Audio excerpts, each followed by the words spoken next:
Ngayon ka from di bumalik pa ako dito sa dating garden na aking na-feature noon at talaga naman napakadaming viewers ang nag-view nito. Some vloggers sa Indonesia, Thailand.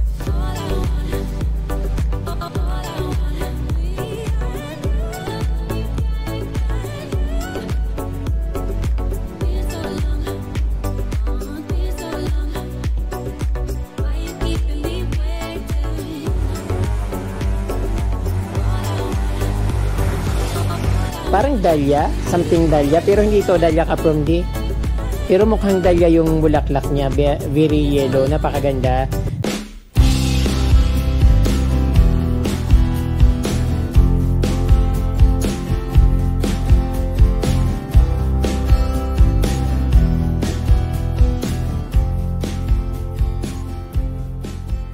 Hello, magandang araw sa inyo mga ka-From D at welcome back sa Certified From D channel. Kung bago lang po kayo sa aking channel ay in-invite ko po kayo na mag-subscribe at pindutin po yung notification bell para updated po kayo sa aking mga bagong post na videos. Ngayon ka-From D, bumalik pa ako dito sa dating garden na aking na-feature noon at talaga naman napakadaming viewers ang nag-view nito. Some vloggers from Indonesia in Thailand ay green up pa yung aking video dito sa bahay na ito. But hinayaan ko lang naman kasi yung YouTube ay nagbigay sa akin ng notice or nagpadala ng notification sa akin na mayroon nag-grab sa aking video dito sa bahay nito. But sa akin din naman ako madamot, wag lang kopyahin ng buong video. Siyempre ayun, tulong ko na rin sa kanila. So ayun mga ka-From D, ito nga excited ako na bumalik dito. Malayo pa ako dito sa bahay. Or nasa bahay pa lang ako, in-expect ko na ang ganda-ganda na siguro ng garden dito sa something Digdigon, Barangay Digdigon dito sa Guwa Camarines Sur. Kitang-kita sa highway ka-From D kasi along the highway lang ito katulad nung pinakita ko dati. So napakaraming bulaklak na makikita dito at syempre namangha ako sa mga nakita ko ngayon, although mas maraming halaman noon pero mas maraming bulaklak ngayon. So talagang very excited talaga ako ka-From D na ipakita ko sa inyo ang garden nito kasi nga na-miss ko ito almost 1.5 year na. So tara ka-From D at pasyalan na natin yung garden dito sa Barangay Digdigon dito sa Guwa Camarines Sur.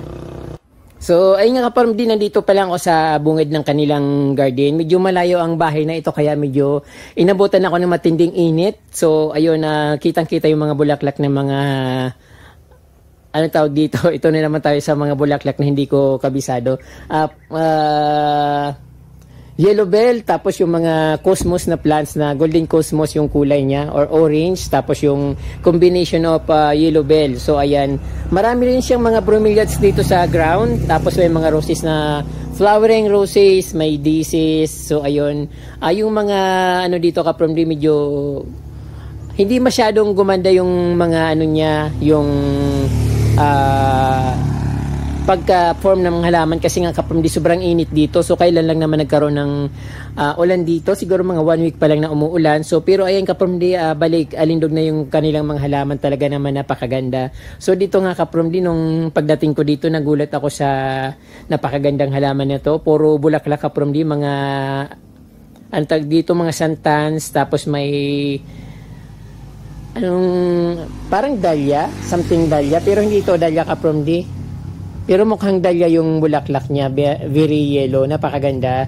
Then ayun nga ka-From D, very orange, orange yung mga ano dito, mga santans flowers, may amaryllis na plant, kulay white. Then ito mayroon silang, I think anito ka-From D, yung yellow na luya.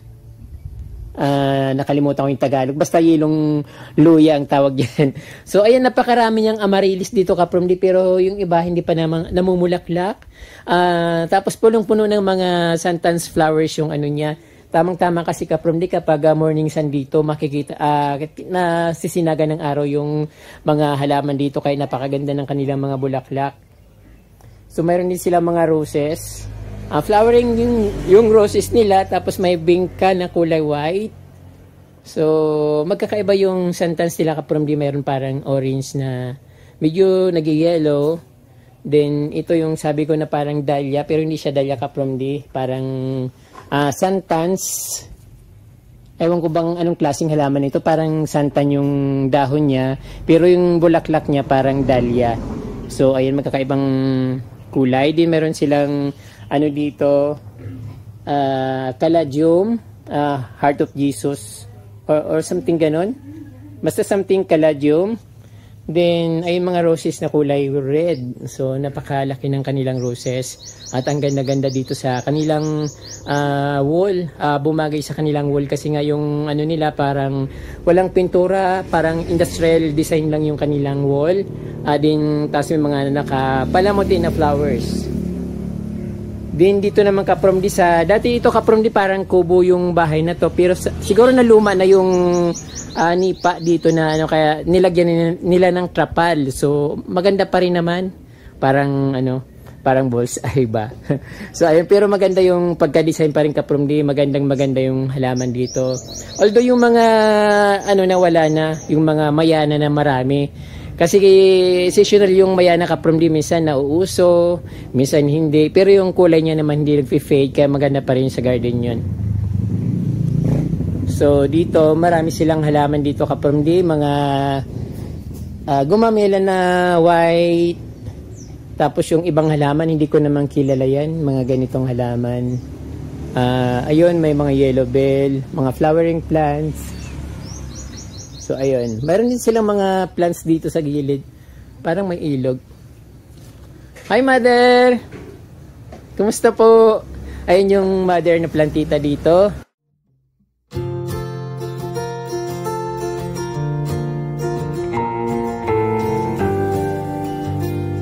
So ayun mga Kapromdi yung halaman dito. Tapos ito naman, dati ang nakalagay dito napakaraming yellow bell.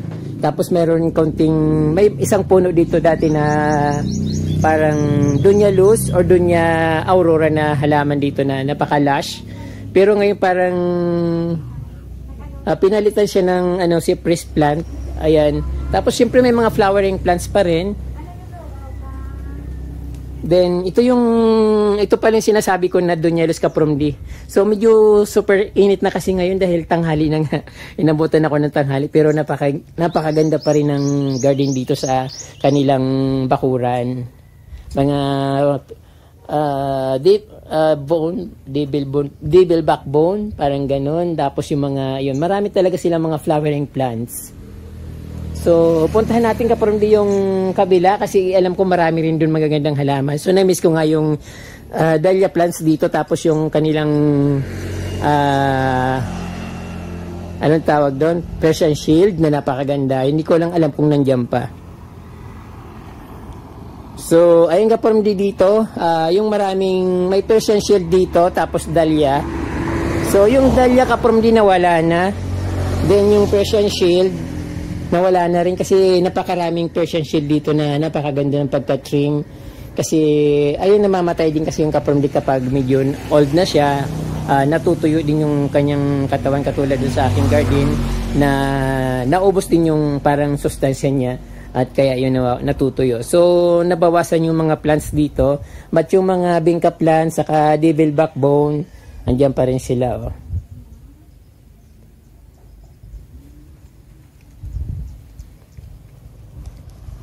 So, ito naman Kapromdi yung halaman na ito. Hindi ko masyadong kabisado yung halaman na ito. But napakaganda nitong gawin pang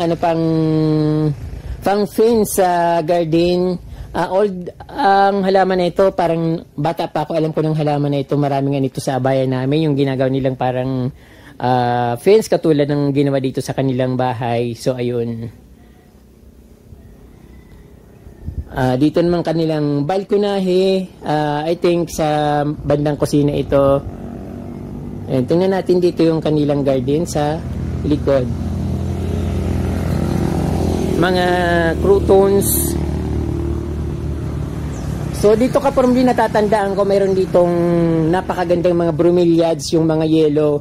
So ngayon wala na siya, pero siguro binabalik din nila ulit. Siyempre yung ano dito, dumami yung halaman. Ito pala Kapromdi, dumami yung mga bromeliads, pero yung kulay niya hindi pa masyadong katulad yung dati na talagang orange yata or golden yellow yung bromeliads na ano dyan nakikita. Then dito naman yung may magandang ano tawag doon, parang yung hinahanap-hanap ko dito, ito Kapromdi, Doña Aurora na halaman. So hindi ko lang alam kung dito talaga banda yon, yung Doña Aurora na yon. Tapos meron silang napakalago na pandamos plants. Ayan, isa sa mga dream ko na halaman na hindi ako nagkakaroon nito Kapromdi. Napakaganda niya kasi sa bakuran, napakaliwanag. Saka maaliwala siyang tingnan sa garden. Then ito yung ano, yung kanilang Doña Aurora biglang lumiit. Dito na lang yung kanilang halaman. So dati napakalaki nito Kapromdi. At meron silang ipinalit na mga cypress plants dito, yung parang pino-form nila na Christmas tree. So ayun. Tapos dito meron silang napakalaking yew.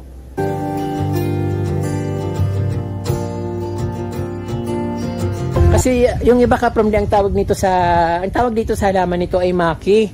So ang alam ko nung sinesearch ko siya ay ang pangalan niya ay yew. O depende kung saang bansa ka naroon, pwedeng parang Fijian yew, Japanese yew, or Philippine yew. So ayun, pero isa sa mga kaplantita, sabi niya maki plant daw ito. So hindi ko nga alam kung anong maki plants kasi nga hindi ko alam yung tawag dyan dahil ang alam ko yung yew. So napakaganda naman ng pagka-trim niya, parang gagawin niya ng Christmas tree or something pabilog lang. So ayun, napakaganda, napaka-refreshing kasi nga biglang ulan dito ngayon at syempre nagagandahan yung mga halaman.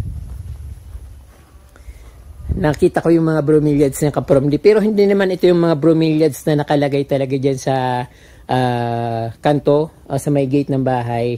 Pero marami kasi silang mga ano dito Kapromdi, bromeliads. So ini-expand nila yung garden dito Kapromdi, na nakikita niyo yung maraming mga grass. So ayun, siguro mga 2 to 3 months, I think puno na ito ng grass. So maganda, babalikan ko ulit ito Kapromdi kung papayag pa sila na ipakita ko sa video yung kanilang napakagandang garden. Tapos ito Kapromdi yung ano, nasa graph na kahoy na malaki yung mga bromeliads. So I think ito yung mga lumalaking bromeliads. Ayun, napakaganda rin ito Kapromdi. Pag malaki na ito or something na ganyan lang, kasi minsan gumaganda rin kulay, dumadami tapos gumaganda yung kulay niya. Din meron silang ano dito,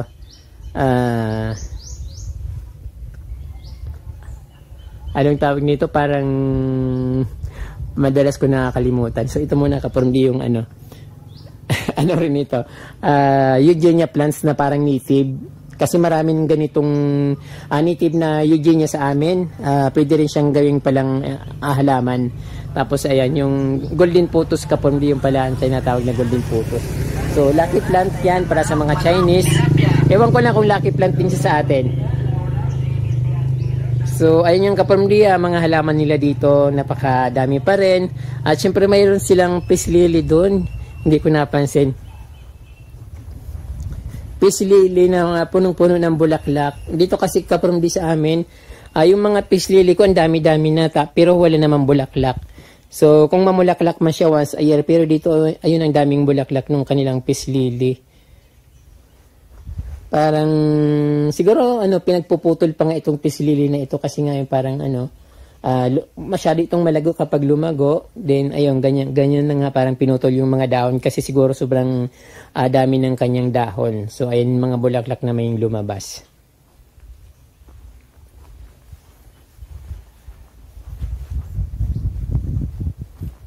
So ang ganda ng balkonahe dito Kapromdi.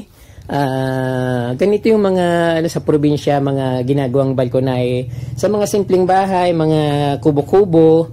So ganito talaga yung mga pahingahan namin. Pero dito parang unexpected na may ganito silang balkonahe dito kasi maganda yung bahay nila, concrete. Nakikita lang kasi ito sa mga kubo, pero maganda ng paggagawa niya. Then isa pa dito Kapromdi, napakaganda ng design nila na kahoy. Parang roots. Maganda itong yung bang siya, pan-design kasi nga yung design na siya, parang ano na siya ngayon, ang matatalo ng liwanag. So, ayun.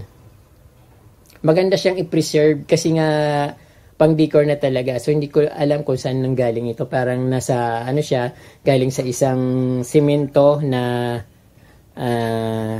gumapang na mga halaman. So, ayun. So, ayun ka from din, napakagandang pagmasdan ng kanilang garden dito. Iba talaga kapag ano yung Bermuda grass yung nasa garden instead na bato. Kasi nga yung bato, parang mahirap siyang i-landscape, saka mas maaliwalas yung tingnan yung grass, katulad nito yung green grass. So ayun, balikan natin yung napakagandang mga halaman doon sa kanilang front yard. So actually kaprom dito yung pinaka front yard. Ayun.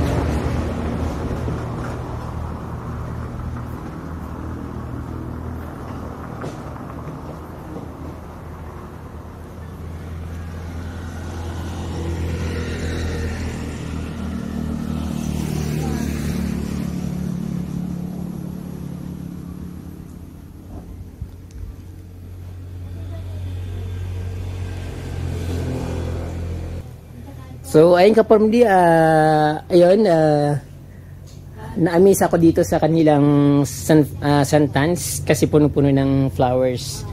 So, ayun, napakadaming flowers. At siyempre, iba-ibang halaman din. Satisfied na naman ako sa pagpunta ko dito kasi nga, ayun, nakita ko na naman ulit yung isa sa pinakamagandang garden na napuntahan ko dito sa Camarines Sur.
ayan po ka-Promdi, nakita niyo po yung napakagandang garden dito sa barangay, I think Digdigon. Hindi ko masyadong kabisado yung barangay na to, pero dinadaanan po ito papuntang Tinambak. Pwede rin papuntang Naga kasi parang paikot siya, papuntang Calabanga. So ayun yung daan dito. So ayun ka-Promdi, sobrang init at ayun, satisfied na ako sa nakita kong mga garden dito, mga halaman. Napakaganda pa rin at hindi pa rin kumukupas yung kanyang kagandahan ng kanilang garden. So ayan po ka-Promdi, marami po salamat sa inyong panonood at huwag niyo pong kalimutan mag-subscribe at pinutin po yung notification bell para updated po kayo sa aking mga bagong post na videos. Muchas gracias and Diyos mabalos.